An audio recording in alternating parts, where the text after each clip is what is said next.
ความหักในมันลาดบอกง่ายก่อนไล่ถ่อมที่ต้องขึ้นอยู่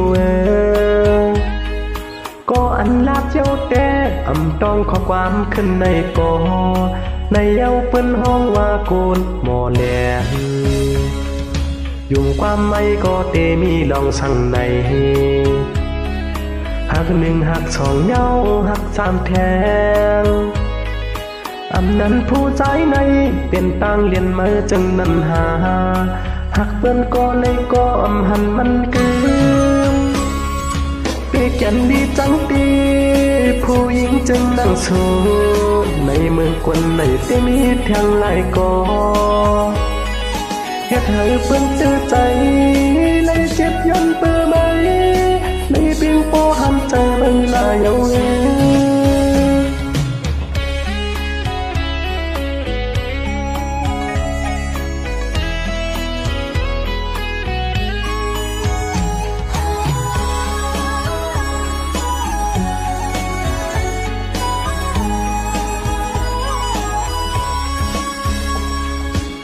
ความหักในมันลาบบอกง่า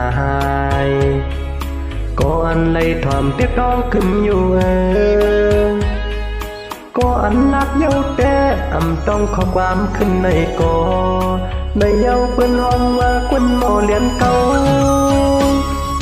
ที่เขียนดีจังปีผู้หญิงจึงนั่งสู้ในเมืองกวนในที่มีทางหลายก่อเฮ็ดให้เปิ้นเตือใจไล่เจ็บยันเปื้อไหม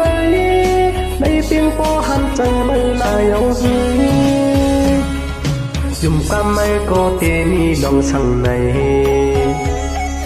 หักหนึ่งหักสองเย้าหักสามแทง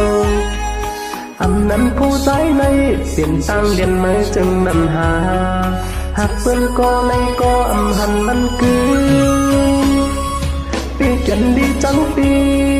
ผู้หญิงจึงนั่งสู้ในเมืองกวนในที่มีทางไหนก็เฮ็ดให้เปิ้นเตือใจเลยเจ็บยันเปื้อไหมในเพียงพอหันใจมันลายเอาหืในเพียงพอหันใจมันลายเอาหื